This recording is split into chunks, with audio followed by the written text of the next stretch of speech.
அனைத்து அன்பு உள்ளங்களுக்கும் மே தின வாழ்த்துக்கள்.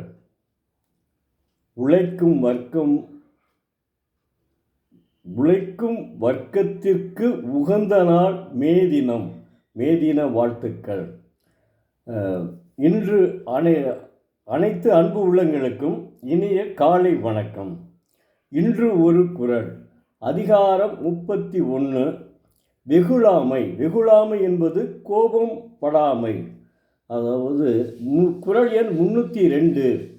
செல்லா இடத்து சினம் தீது செல்லிடத்தும் அதனின் தீய பிற. தெய்வப்புலவர் திருவள்ளுவர், ஒருவன் வெகுளி தன்னின் வலியார் மேல் எழில் தனக்கே தீதாம், மற்ற எளியார் மேல் எழினும் அதனின் தீயன பிற இல்லை என்கிறார். அதாவது வலியவர்கள் மீது சினத்தை காட்டுவதால் அவர்கள் உடனே தீமை செய்யாமல் இருக்க மாட்டார்கள். மெலியவர்கள் மீது சினத்தை காட்டுவதால் அந்த நேரத்தில் தீமை வராமல் இருக்கலாம். ஆனால் நாளடைவில் அதனால் தீமை விளையாமல் போகாது. எனவே சினம் பழிக்கும் இடமானாலும் சரி, பழிக்காத இடமானாலும் சரி காட்டுவது நல்லதல்ல. என்ன சொல்கிறார் பாருங்க. அதாவது ஒருவன் மிகப்பெரிய பலசாலியாக இருந்து அவனிடம் நாம் சினம் கொண்டு சண்டையிட்டால் நாம் நிச்சயமாக நமக்கு தீமை வரும். அதுபோல் அதாவது பழிக்காத ஒருத்தன், அதாவது ரொம்பவும் நமக்கு எளிமையானவன், வலிமை இல்லாத ஒருவனிடம் நாம் வலிமை இல்லாத ஒருவனிடம் கோபம் கொண்டாலும் அவன் அப்போதைக்கு நம்மிடம் இருந்து பணிந்து போவான்.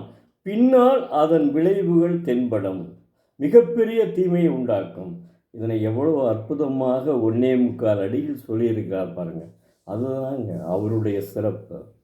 இல்லையென்றால் அவர் லியோ டால்ஸ்டாய் அவர்கள் ரஷ்யாவிலேயே பரப்பியிருக்க மாட்டார். ஜியோ போப் அவர்கள் உலகம் முழுவதும் பரப்பியிருக்க மாட்டார். நம்முடைய இந்திய மொழிகளில் 117 மொழிகளில் இதுவரை மொழிபெயர்க்கப்பட்டுள்ளது என்பது எவ்வளவு வேறு எந்த புத்தகமும் கிடையாதுங்க.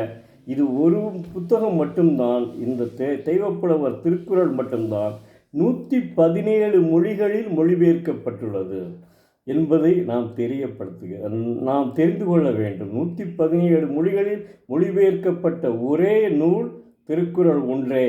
அதனால் தமிழக மாணவர்கள் தினமும் ஒரு திருக்குறளை படித்து தங்களினுடைய மன வலிமையை உறுதியாக்கி கொள்ளுங்கள். நன்றி, வணக்கம். நாளை மீண்டும் ஒரு குறளோடு உங்களை சந்திக்கும் எழுத்தாளர் சோ. பரமசிவம், மதுரை.